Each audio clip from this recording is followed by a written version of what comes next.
Assalamualaikum dan salam sejahtera kepada semua penonton sesi perkongsian cuti sekolah anjuran IEEE Comsoc dan VTS Malaysia Chapter. Baik, pada hari ini saya topik yang diberikan kepada saya, sebelum tu saya kenalkan diri saya Dr. Siti Azlida binti Ibrahim daripada Faculty of Engineering Multimedia University. Jadi pada hari ini saya akan berkongsi dengan semua tentang teknologi fiber optik dan kegunaannya. Jadi mungkin kita dah biasa kan dengar tentang fiber optik ni.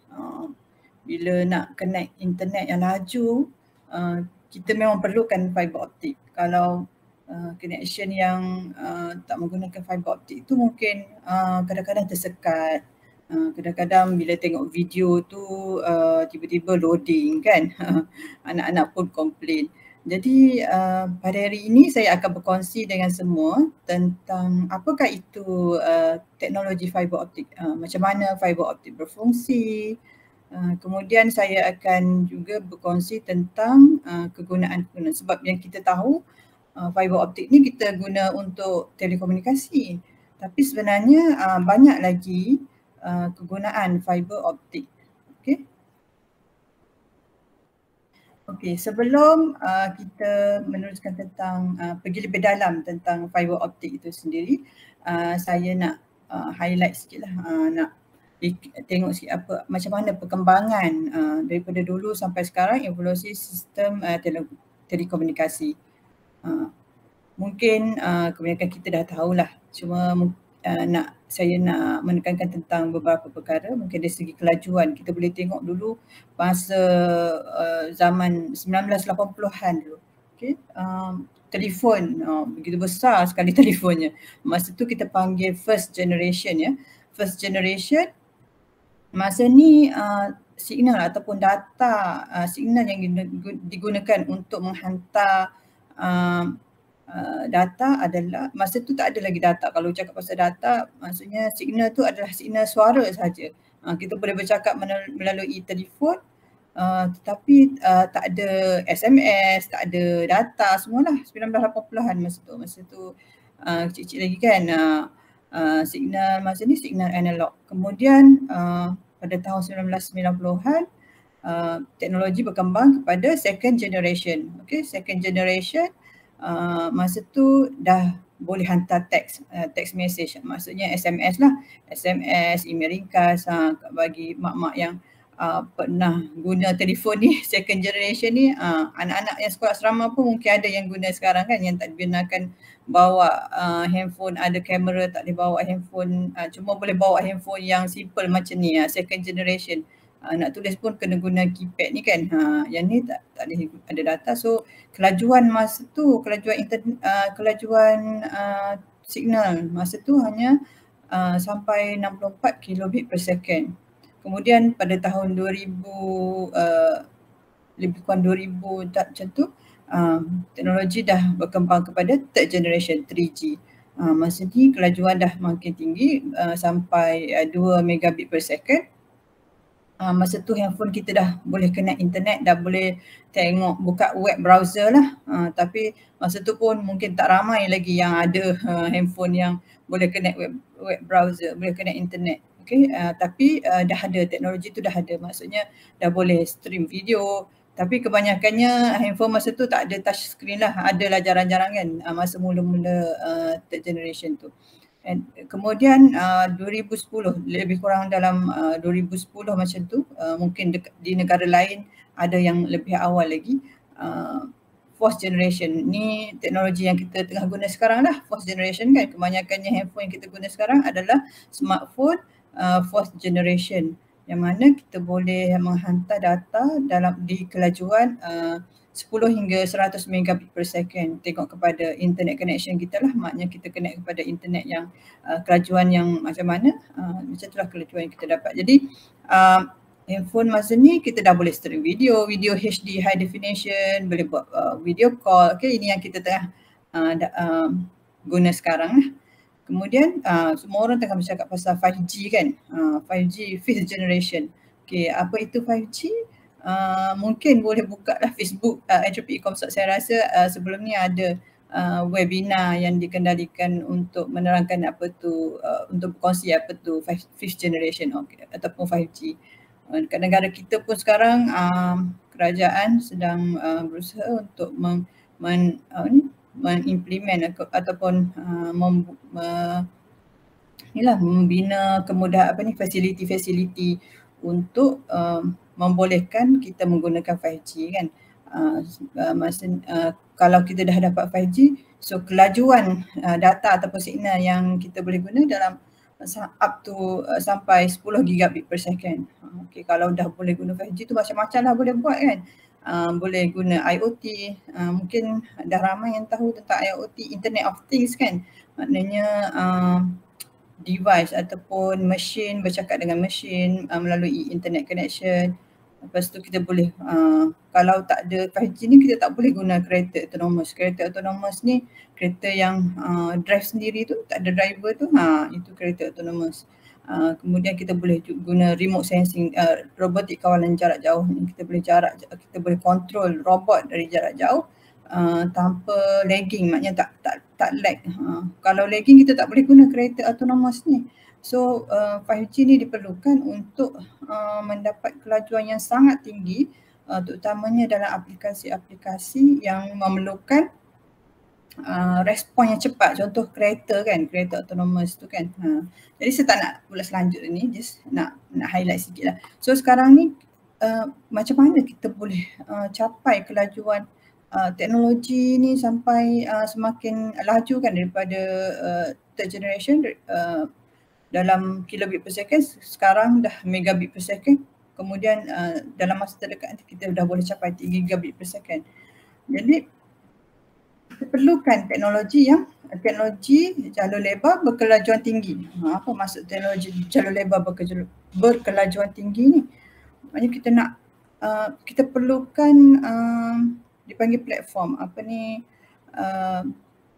benda yang boleh membawa sesuatu signal dengan begitu laju. So contohnya kita nak travel daripada satu tempat ke satu tempat kan, nak bawa satu benda daripada satu tempat ke satu tempat. Jadi kita perlukan kereta yang laju untuk sampai dengan cepat. Macam tu juga data kita ni, untuk sampai dengan cepat melalui internet yang laju, kita perlukan sesuatu yang boleh membawa data kita dengan laju.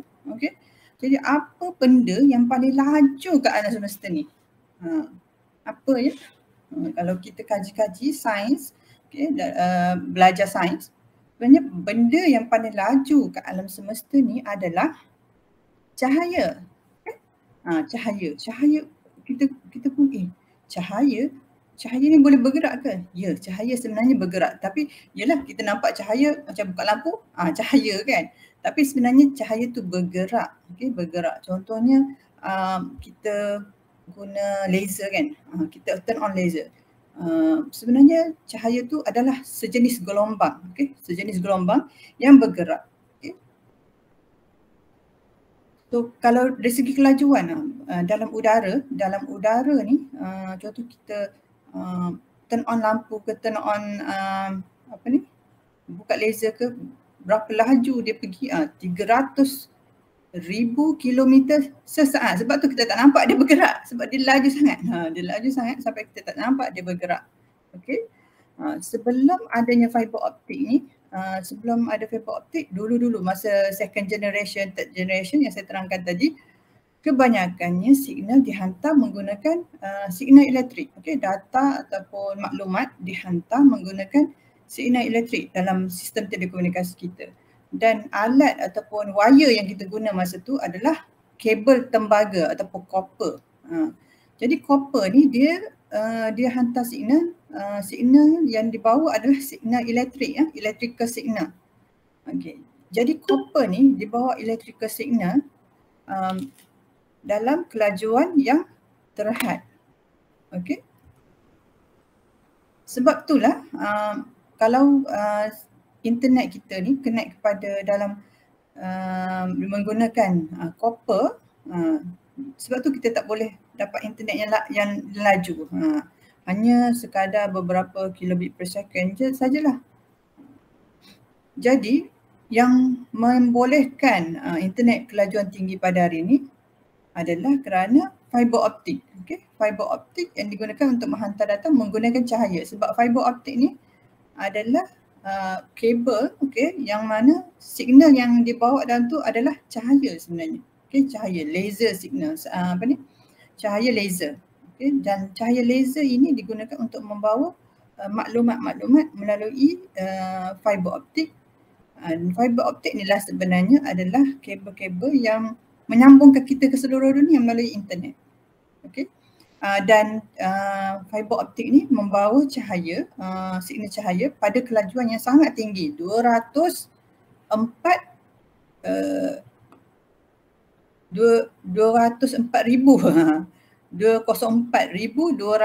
kilometer sesaat. Ya?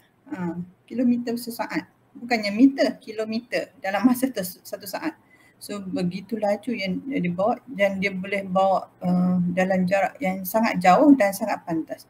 Sebab tu fiber optik ni membolehkan kita connect kepada internet yang sangat laju. Sampai sekarang kita dah boleh buat video call, boleh stream video, boleh tengok Netflix kan, semua menggunakan internet. Okay? Dengan adanya teknologi fiber optik. Kat mana fiber optik ni? Kalau tengok kat rumah tu yang ada kabel, boleh perhatikan ya, anak-anak boleh pergi tengok dekat daripada router tu, sebenarnya yang kalau orang TM datang tu dia tebuk dinding, masukkan kabel tu, sebenarnya itu adalah kabel fiber optik yang ditarik daripada kalau rumah teres tu ditarik daripada, ada belakang rumah ada main dipanggil distribution pole, DP. Kalau tengok ada warna hijau dekat belakang rumah, boleh pergi hintai kat belakang rumah. Bukan setiap rumah lah ada, dia macam satu lorong tu ada satu. Yang tu sebenarnya adalah fiber optik dalam tu, disambung kat bawah tanah. Okay, ada setengah tempat disambung kat bawah tanah, ada setengah tempat dia tarik daripada atas. Okay. daripada pole tiang-tiang ke rumah, bergantung pada rumah tu lah, sama ada kawasan perumahan tu kawasan perumahan lama ataupun kawasan perumahan baru. Biasanya yang baru-baru semua dia buat melalui bawah tanah lah. Developer dah buat satu macam melalui bawah tanah tu, masa dia mula-mula nak buat rumah tu, dia dah siap-siap buat internet distribution tempat untuk tarik fiber tu. Okay. Jadi apa kelebihan fiber optik ni? Seperti yang saya maklumkan sebentar tadi, fiber optik ni membolehkan penghantaran signal yang sangat laju berbanding copper. Sebenarnya copper ni masih ada dalam kita punya sistem telekomunikasi, tapi sekarang dah semakin berkurang, dah ditukar kepada fiber optik. Kebanyakan copper ataupun tembaga punya kabel ni dalam sistem telekomunikasi kita ni telah tukarlah kepada fiber optik, tapi masih ada sebenarnya, tak semua lagi, masih dalam migration lah sekarang. So untuk membolehkan internet laju, semua copper ni perlu ditukar kepada fiber lah. Jadi fiber ni boleh hantar signal pada jarak yang sangat jauh. Maknanya satu kabel tu kita boleh tarik dia sampai 60 km sampai 100 km.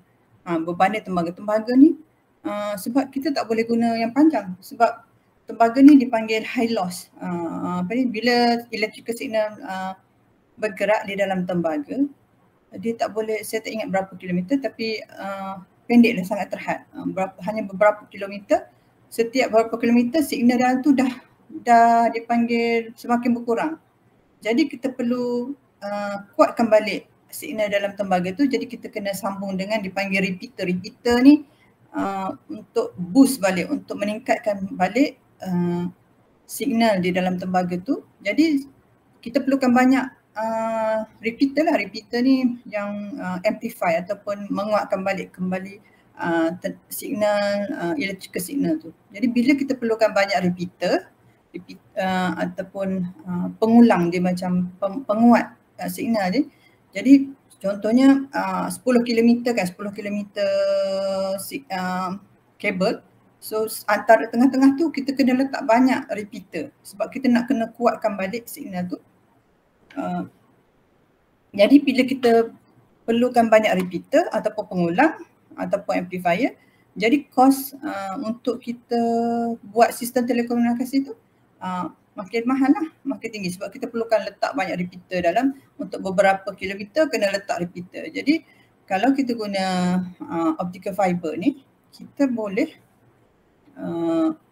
guna satu yang panjang dalam 60 km, signal dalam tu masih kuat lagi. Walaupun dah pergi sejauh 60 km, dia punya signal strength, hanya kekuatan signal cahaya dalam tu masih kuat lagi.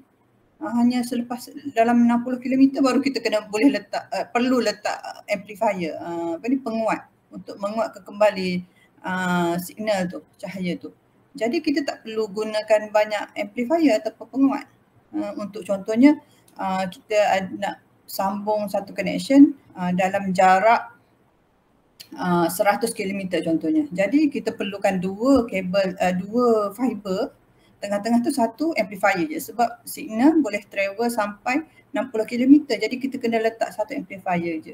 Berbanding dengan tembaga, kita mungkin setiap 5 km kena letak satu repeater. Jadi 5, 10, jadi ada 20 repeater untuk 100 km punya jarak. Jadi dengan kata lain, menggunakan fiber ni kita boleh menjimatkan kos, sebab kita hanya perlu guna sedikit amplifier atau penguat berbanding dengan tembaga. Tembaga perlu letak banyak repeater lagi ataupun pengulang signal di tengah-tengah tu,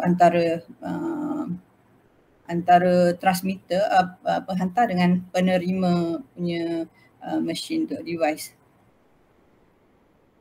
Kemudian kita tahu fiber optik ni kecil, jauh lebih kecil daripada tembaga, sebab kabel fiber optik ni, kalau kejap lagi saya tunjuk saiz dia, kecil sangat. Setiap satu fiber tu sangat kecil. Jadi kita boleh letak banyak fiber dalam satu bundle kabel. Okay, dalam kabel tu banyak strand dipanggil, banyak urat fiber optik, jadi kita boleh hantar lagi banyak signal lah. Jadi space sebab dia kecil, jadi kita hanya memerlukan ruang yang kecil saja, okay, berbanding dengan tembaga lah. Kemudian fiber optik ni lebih selamat, okay, sebab kita hantar signal tu dalam bentuk cahaya. Cahaya ni dia tak interact ataupun dia tak cahaya kan tak bahaya, cahaya dia tak ada elektrik, tak ada risiko untuk berlaku electric shock ke kejutan elektrik. Kalau berbanding dengan tembaga copper ni dibawa electrical signal. Jadi electrical signal ada juga risiko kejutan elektrik sebab dia electrical signal kan. Kemudian bila kita guna fiber optik tak ada masalah crosstalk ataupun interference. Saya tak tahulah, mungkin anak-anak zaman sekarang tak experience lah ataupun tak menghadapi lah, tak pernah dengar crosstalk atau interference. Tapi zaman saya dulu masa kita guna second generation punya handphone semua dulu kan, pernah lah kita telefon tiba-tiba dengar suara orang lain. Kita tengah bercakap dengan kawan kita, sekali dengar suara orang lain. Dia macam ada crosstalk tau, dia orang tu tengah bercakap dengan orang lain, kita tengah bercakap dengan orang lain, tapi sebab ada crosstalk, bila kita tengah bercakap dengan kawan kita, kita dengar suara lain dalam handphone kita tu. Itu sebenarnya crosstalk ataupun interference. Itu disebabkan oleh bila kita guna copper ni, dia ada risiko crosstalk atau interference sebab bila kabel contohnya dua tembaga copper tu duduk dekat-dekat, ada kemungkinan signal daripada tembaga yang bersebelahan boleh termasuk dalam dia macam itulah, ada crosstalk, ada gangguan ataupun interference kan, gangguan. Tapi sekarang bila guna fiber optik dah tak adalah masalah tu. Okay, kemudian bila guna tembaga copper dulu, dia boleh tap, orang boleh tap signal tu, orang boleh curi, macam curi dengar macam itulah. Jadi untuk fiber tak ada masalah tu dah, tak boleh di tap. Okay, jadi mungkin kita boleh tengok macam mana sebenarnya fiber optik ni di-invent ataupun dicipta, okay? Penemuan mula-mula fiber optik ditemui sangat lama dulu, masa tahun 1854. Saintis John Tyndall ni, dia menemui atau membuktikan cahaya boleh dilentur, terperangkap dan bergerak dalam air yang mengalir. Dia buat eksperimen, dia masukkan, dia letak air dalam satu bekas ni, kemudian buat satu lubang, jadi air ni keluar. Okay. Kemudian dia letak cahaya, okay, dia shoot cahaya melalui lubang tu, dan dia dapati cahaya yang masuk ke dalam air ni, dia terperangkap, okay, dia terperangkap dalam air yang turun ni, yang mengalir ni. So contohnya kat sini, okay, bila kita shoot cahaya tu hanya berada dalam air ni je, dia tak terkeluar, okay. Jadi daripada situ didapati bahawa maksudnya terbukti bahawa cahaya ni boleh dilentur, terperangkap, dia terperangkap dalam satu medium, dalam kes ni adalah air, dan bergerak. Okay, macam cahaya tu dia boleh bergerak ikut je air ni. Air ni kan dia turun melentur macam ni. Jadi cahaya tu dia tak, bukannya macam sampai sini cahaya tu tak terkeluar, dia ikut je aliran air tu. Jadi penemuan ni menunjukkan maknanya kita boleh buat satu alat ataupun satu wire ataupun satu medium yang boleh digunakan untuk memerangkap cahaya ni dan membolehkan cahaya tu bergerak dalam medium ataupun platform tu, dalam wire tu. Jadi pada sini saintis masa tu dapat idea, why not kita buat macam kabel yang boleh memerangkap cahaya di dalamnya. Okay. Ini saya bagi mungkin boleh scan, bagi yang tengah tengok ni boleh scan dan tengok dekat YouTube lah. Macam mana eksperimen ni, sebenarnya anak-anak belajar sains boleh buat benda ni kat rumah, simple je. Okay, buat eksperimen, mungkin dah pernah tengok kot dalam YouTube macam mana eksperimen cahaya terperangkap. Saya rasa subjek form tingkatan 4 ke tingkatan 5 yang ada belajar pasal total internal reflection kan, total internal reflection.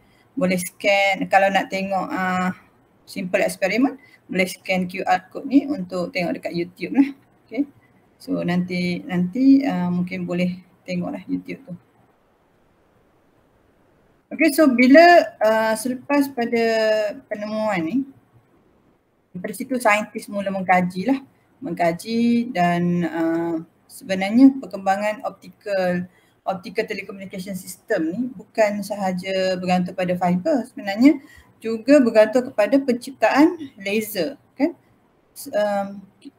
Saintis juga mengkaji apakah jenis cahaya yang laju yang boleh dimasukkan melalui fiber ni boleh digunakan untuk membawa signal pada jarak yang jauh.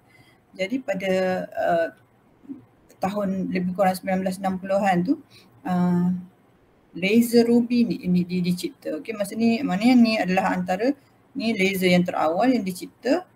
Kemudian antara 1960-63 ni ada banyak lagi lah event-event penting yang berlaku. Ini saya highlight yang event-event yang penting lah. Dalam 1963 fiber optik masa tu 60-an ni masa ni belum ada ya. Masa tu saintis baru cipta fiber optik ni dan cuba nak pastikan cahaya yang bergerak dalam fiber optik ni bergerak dengan laju dan boleh pergi jauh. Boleh pergi jauh maksudnya kita tak nak cahaya tu hilang. Kan cahaya bila cahaya tu bergerak dalam fiber optik ni, kita nak pastikan cahaya tu pergi jauh. Jadi untuk dia pergi jauh dalam fiber tu, kita kena pastikan kehilangan cahaya dia tu rendah. Tapi masa 1960-an ni sangat tinggi, 1000 dB per km. Setiap 1 km kehilangan dia 1000 dB. Jadi dia tak pergi jauh, dia masuk sikit je terus dia hilang. Dia tak guided betul-betul di dalam, dia tak betul-betul terperangkap dalam fiber masa tu lah, 1960-an. So cabaran utama masa tu adalah untuk menghasilkan fiber optik yang rendah kehilangan cahaya ataupun low loss, okay? Rendah kehilangan cahaya. Kemudian yang seperti yang saya maklumkan seperti tadi, bukan sahaja fiber optik, laser dan juga satu lagi adalah penguat cahaya ataupun amplifier. Pada tahun 1986, erbium doped fiber amplifier ini adalah penemuan yang sangat besar yang sebenarnya yang membolehkan fiber optik ataupun optical fiber teknologi telecommunication system boleh digunakan sebab kita perlukan penguat yang bagus. Kita perlukan penguat yang boleh bila signal tu bergerak dalam fiber, okay, kita tak boleh gunakan macam satu fiber untuk connect dalam jarak yang jauh. Yang boleh pergi hanya dalam satu line fiber tu, satu wire tu hanya boleh pergi paling jauh 60 km. Jadi untuk menyambung ke jarak yang lebih daripada 60 km, kita kena sambung dengan penguat antara berapa fiber tu, kita kena tambah penguat untuk menguatkan kembali cahaya tu. Jadi kita perlukan penguat yang bagus. Tapi dulu sebelum ada fiber amplifier ni, kita menggunakan dipanggil optoelectronics amplifier. Maksudnya masa tu electronics, bukannya optical. Maknanya kita perlu mengubah cahaya kepada electrical signal dulu, kemudian kuatkan dia, lepas tu tukar kembali daripada electrical signal kepada cahaya, lepas tu baru kita transmit balik. Maksudnya ada proses pertukaran daripada optical signal, cahaya kepada electrical signal dulu sebelum kita boleh amplify. Okay, sebelum penemuan fiber amplifier ni lah. Jadi bila macam tu dia menyebabkan slow down, maknanya ada bottleneck dekat optoelectronics repeater ni. Ada bottleneck maksudnya cahaya bergerak laju tapi bila nak tukar kembali proses tadi tu optical ke electrical ke optical balik, jadi itu membuatkan pergerakan cahaya tu menjadi slow sebab ada proses pertukaran di situ. Jadi bila erbium doped fiber amplifier ni di-invent ataupun dicipta, okay, dia membolehkan tak perlu dah ubah daripada optical ke electrical ke optical. Jadi dia terus je cahaya yang masuk terus masuk ke fiber yang boleh amplify, yang boleh menguat terus keluar. Maksudnya optical, semuanya optical dalam bentuk optical signal ataupun dalam bentuk cahaya je, tak perlu tukar cahaya kepada elektrikal. Jadi masalah bottleneck tadi dah atasi menggunakan beam fiber amplifier. So penemuan pada tahun 1980-an ni adalah sangat besar selepas pada EDFA, kita panggil EDFA, beam fiber amplifier ni dicipta. Masa tu baru internet boom lah, maknanya tiba-tiba dah boleh buat laju, dah boleh pasang fiber amplifier yang boleh menguatkan cahaya bila sambung antara fiber ke fiber. Jadi kita boleh hantar signal pada jarak yang jauh dan pada kelajuan yang sangat tinggi. Okey, ini adalah penemuan yang sangat besar lah EDFA. Sampai sekarang pun saintis masih mengkaji pasal EDFA ni. Maksudnya masih ada kerja-kerja saintis yang untuk improve EDFA ni. Walaupun sekarang dah cukup bagus dah kan, boleh laju dah kan. Kemudian 1987 masa ni fiber optik yang bagus pun dah dicipta. Masa ni kita dah boleh hantar pada cahaya pada kehilangan cahaya ataupun loss yang sangat rendah. Jadi kita boleh hantar sampai 60 km tu dia. Tak perlu tambah amplifier antara 10 km ke 60 km satu wire je boleh pergi. Jadi sebab dia boleh pergi jauh, cahaya tu boleh pergi jauh tanpa hilang. Maknanya dia tak kekuatan cahaya tu tak menurun dengan banyak. Okey. Jadi bagaimana fiber optik ni berfungsi sebenarnya? Okey.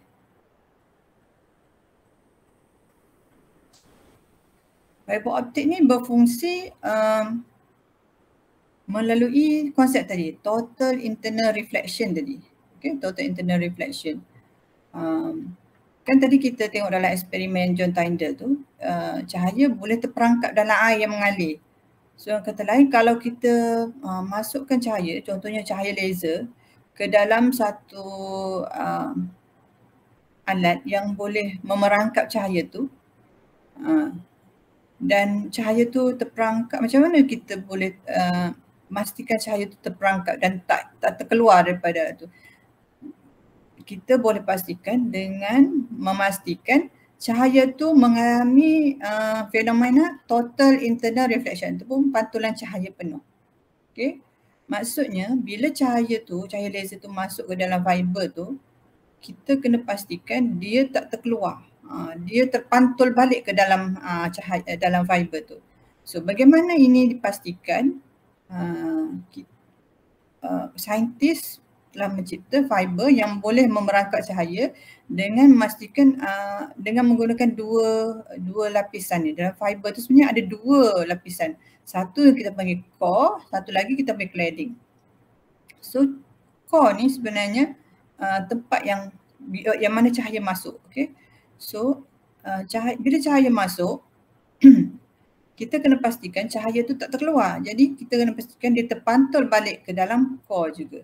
Jadi untuk memastikan total internal reflection ataupun pantulan cahaya penuh ni, kita kena pastikan core ni mempunyai indeks biasan yang lebih tinggi daripada indeks biasan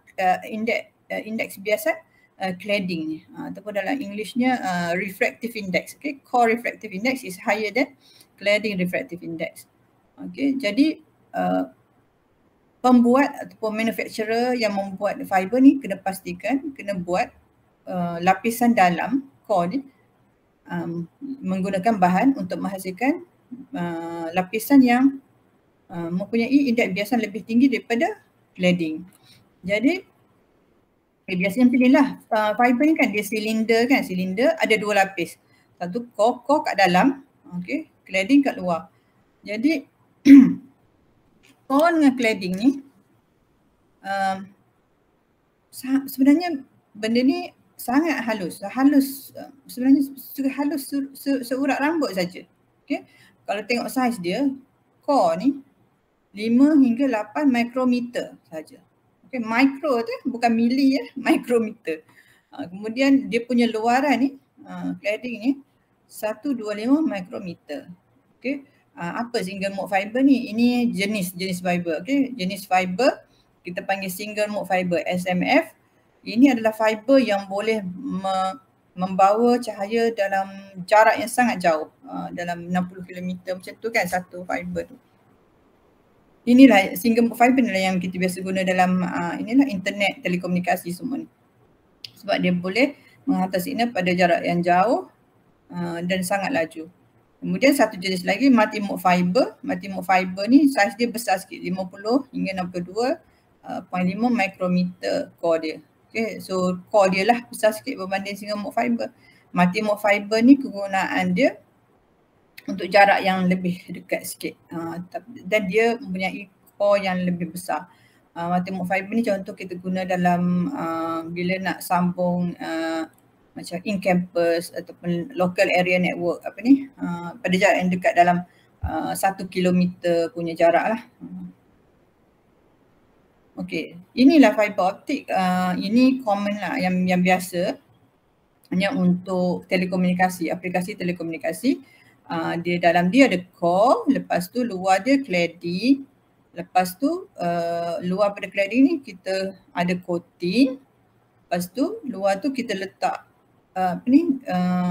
luar pada coating ni ada strengthening fiber, lepas tu luar tu pada jacket. So strengthening fiber coating dengan jacket ni tujuan dia untuk melindungi fiber ni.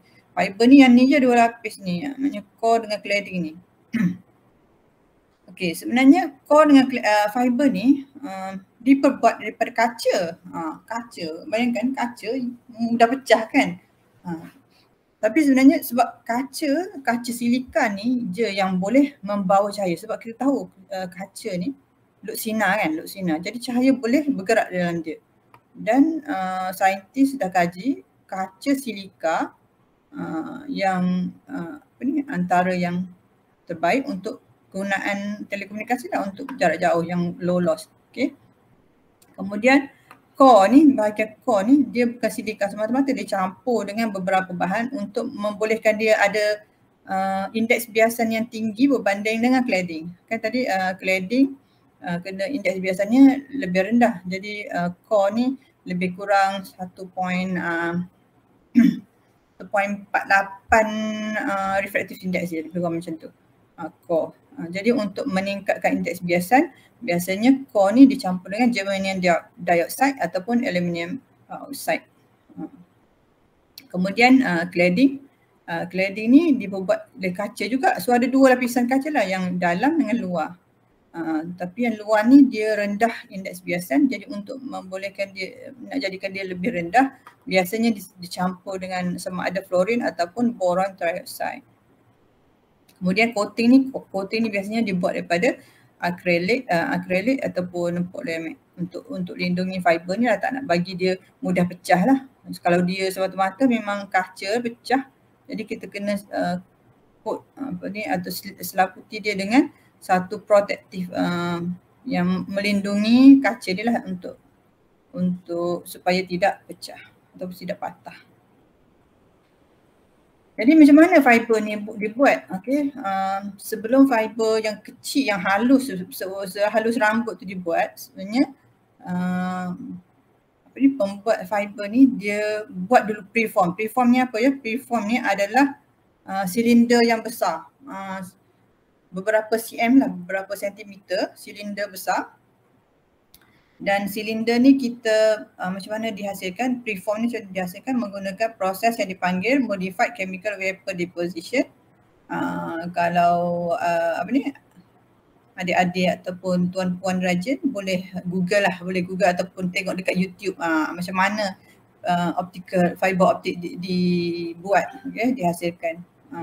Boleh juga tengok ni, Google modified chemical vapor deposition method. Dekat YouTube adalah video yang menunjukkan cara ni untuk membuat preform. So preform ni adalah silinder gelas yang besar, okay, yang mana kita dah manufacturer atau pembuat tu dah letaklah resepi untuk core dengan cladding tu, dia dah ada, dia dah campur dah bahan-bahan kimia atau bahan-bahan tadi, contohnya germanium dioxide semua tu dia dah campur. Lepas tu bila dah jadi silinder besar tu, untuk menjadikan fiber yang halus tu, proses yang digunakan adalah fiber pooling. Kita pull fiber tu, maknanya kita letak manufacturer tu akan letak preform tu, preform, okey, silinder yang besar ke dalam furnace. Furnace ni maksudnya yang alat pemanas. So bila alat silinder gelas tu melalui tempat panas ni, dia akan cair, dia akan melt. Okey, dia akan cair, kemudian dia akan jatuh. Jatuh, lepas tu dia akan di-pull lah, ditarik menjadi fiber. So kita perlu gunakan drawing tower untuk pulling, untuk tarik fiber ni menjadi fiber yang halus tadilah.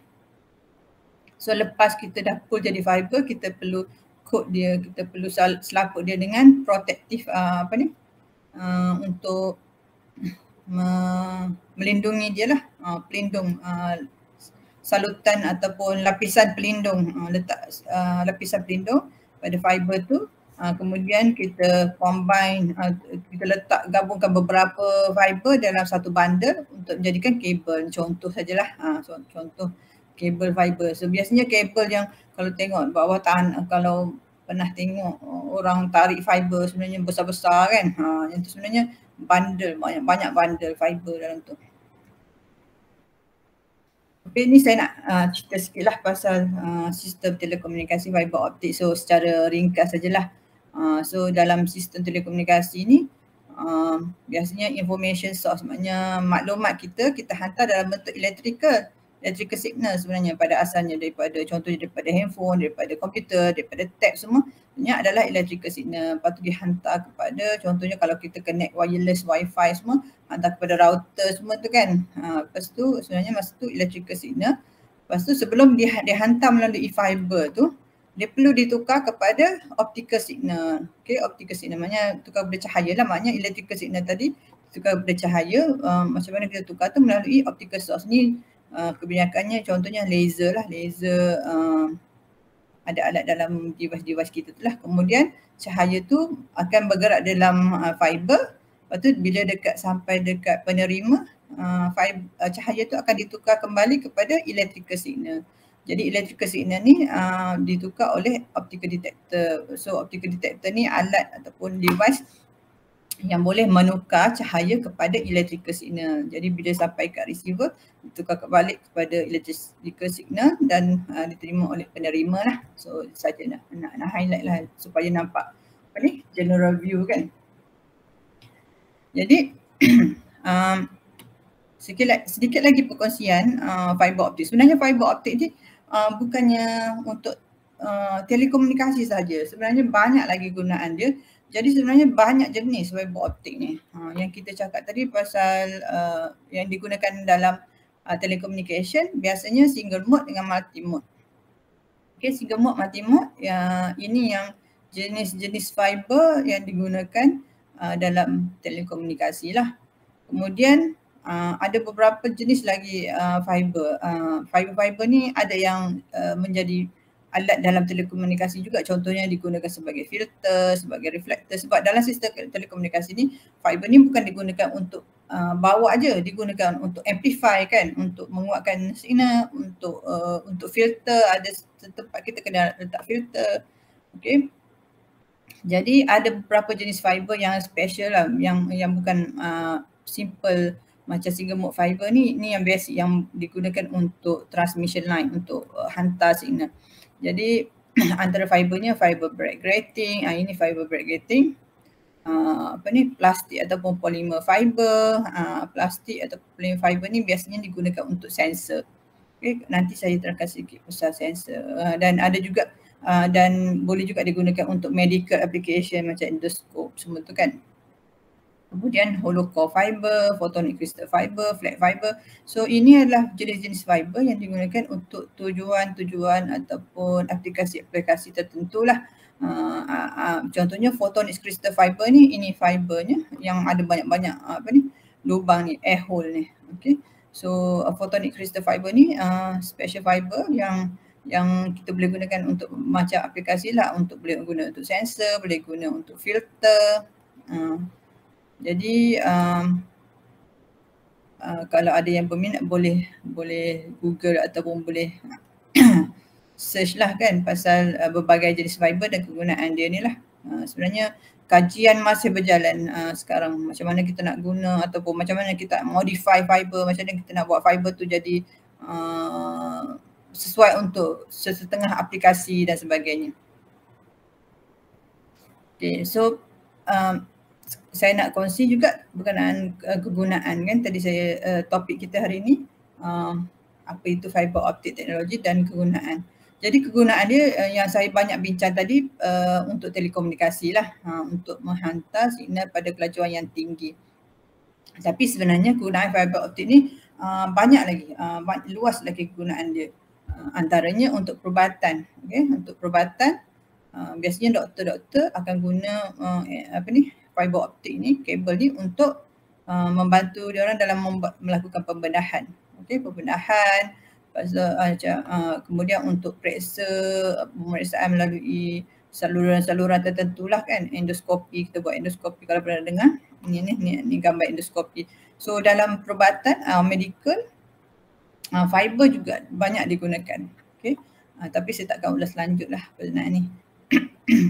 Kemudian sekarang ni orang cakap pasal industri 4.0 kan. Jadi sebenarnya fiber ni adalah antara elemen ataupun komponen yang membolehkan industri 4.0. Satunya untuk menjadi sebagai penghantar signal pada kelajuan tinggi, tetapi di samping itu sebagai sensor juga, penderia. Okay? Kejap lagi saya akan terangkan lebih lanjut lah penggunaan sensor. Sensor ni digunakan dalam pelbagai aplikasi, termasuk minyak dan gas, keselamatan, security. Kita boleh guna sensor, fiber sensor ni untuk monitor kualiti pipe bawah laut, bawah tanah. Kita boleh letak fiber kat situ untuk detect macam-macam benda. Nanti kejap lagi saya explain. Okay, kemudian fiber ni juga boleh digunakan untuk mengesan radiasi, radiasi, radiation. Okay, kita panggil dia dosimeter. Ini pun teknologinya masih baru, tetapi dah ada dan masih berjalan kajian untuk improve, untuk memastikan kita boleh guna alat ni sebagai dosimeter, fiber sebagai fiber dosimeter. Okay, sebagai sensor fiber ni kita boleh detect apa tau? Kita boleh detect perubahan suhu, kita boleh detect perubahan tekanan, kita boleh detect gegaran, macam-macam lagi sebenarnya. Okay, contohnya distributed sensor. Distributed sensor ni adalah ini adalah keistimewaan fiber lah, sebab fiber ni kan kita boleh tarik panjang. Kalau macam electronic sensor ni dia macam satu point je kan. Macam fiber ni panjang, dan sepanjang-panjang fiber tu sebenarnya dia boleh berfungsi sebagai sensor. Contohnya ini 30 km kan. Sebenarnya kalau kita sambung fiber ni kepada satu alat yang kita panggil interrogator, alat ni boleh tunjuk, okey, contohnya ada gegaran ataupun ada berlaku perubahan tekanan pada kedudukan 1,500 km contohnya. Okey, 1,500 km. Ada perubahan tekanan. Jadi alat ni akan menunjukkan, okey, dekat 1,500 km ada perubahan tekanan. Jadi dia boleh pinpoint location, okey, tempat perubahan tekanan, perubahan suhu dekat tempat-tempat tu sepanjang fiber tu, tempat kita letak fiber tu. Jadi ini adalah teknologi yang sebenarnya dah banyak dah dekat barat dan dekat Jepun juga, dekat Asia ni kebanyakannya dekat Jepun dah ada alat ni yang boleh kesan cahaya, temperature, suhu, tekanan, vibration, macam-macam lagi parameter yang kita boleh detect menggunakan fiber ni. Ini adalah teknologi berdasarkan dipanggil Rayleigh backscatter, Rayleigh ataupun Brillouin. Ini sebenarnya agak advance sikit lah topik ni sebenarnya. Bila cara alat ni berfungsi adalah kita shoot laser, kita masukkan cahaya dalam ni, cahaya ini akan terpantul balik, terpantul, reflected, terpantul balik. Bukan semua, ada sesetengah elemen dalam cahaya tu.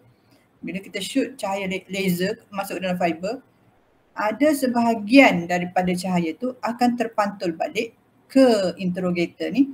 Bila dia terpantul balik, dia bawa maklumat dari segi frekuensi dan kedudukan. Sebab cahaya ni kita tahu berapa kelajuan dia tadi kan, kita dah, dia kelajuan dia tetap. Jadi bila dia pergi, dia patah balik tu, kita boleh agak. Contohnya daripada sini ke sini berapa 30 km kan. Bila dia patah balik tu, kita boleh tahu berapa jarak dia, dan dia bawa maklumat shift ataupun perubahan dari segi frekuensi. Maklumat tu yang membolehkan kita detect, okey, berlaku temperature change, perubahan temperature, suhu dekat contohnya 20 km, berapa perubahan suhu. Jadi ini adalah aplikasi distributed sensor yang menjadi perhatian untuk aplikasi dalam oil and gas, dalam dipanggil high high risk environment, macam dalam keadaan yang susah untuk dicapai oleh electronic sensor. Sebab kita nak letak fiber dalam, contohnya dalam telaga minyak, kita boleh letak dalam telaga minyak, kita boleh letak dalam paip bawah tanah, kita boleh letak dalam paip bawah laut. Tapi kita nak letak electronic sensor tak boleh, sebab bawah laut, bawah tanah tekanan tinggi, temperature mungkin tinggi, jadi tak boleh letak electronic sensor. Jadi sebab tu fiber menjadi teknologi fiber sensor, distributed fiber sensor menjadi teknologi yang lebih sesuai berbanding electronic sensor untuk sesetengah aplikasi. Contohnya aplikasi yang mana environment ataupun keadaan suhu tinggi, tekanan tinggi, dan mungkin ada risiko letupan elektrik ke, macam ni, ada electric shock, risiko berlaku letupan ke. Sebab fiber ni dia inert, dia bawa signal dalam bentuk cahaya, jadi dia tak ada electric shock punya risiko. Lepas tu dia dia tak ada gangguan elektromagnetik, dia tak ada gangguan. Jadi sebab tu kita boleh, dan dia chemically inert, maksudnya dia tak react dengan apa-apa bahan kimia. Jadi sebab tu disesuai untuk dalam environment yang sebegitu. Kemudian ini contohnya fiber bright grating. Fiber bright grating ni bila cahaya masuk, ada sesetengah cahaya akan dipantul semula. Setengah cahaya pada sesetengah wavelength. Cahaya ni sebenarnya dia gelombang kan. Gelombang ni ada frekuensi-frekuensi dia. Jadi ada setengah cahaya pada setengah gelombang ataupun frekuensi akan terpantul balik bila berlaku perubahan cahaya, suhu ataupun tekanan, kedudukan atau frekuensi cahaya yang terpantul balik tu akan terenjak ataupun shifted. Jadi bila cahaya frekuensi itu shifted, kita boleh tahu okey, berlaku perubahan suhu di tempat FBG ni. Itulah contoh macam mana fiber ni boleh digunakan sebagai sensor. Jadi saya harap perkongsian saya pada hari ini bermanfaat kepada semua.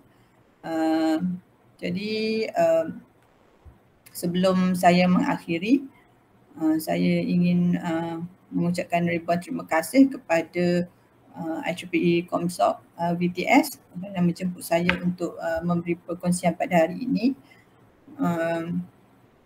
Kemudian saya ingin berkongsilah, saya sebenarnya adalah sekretari atau setiausaha untuk IEEE Photonic Society.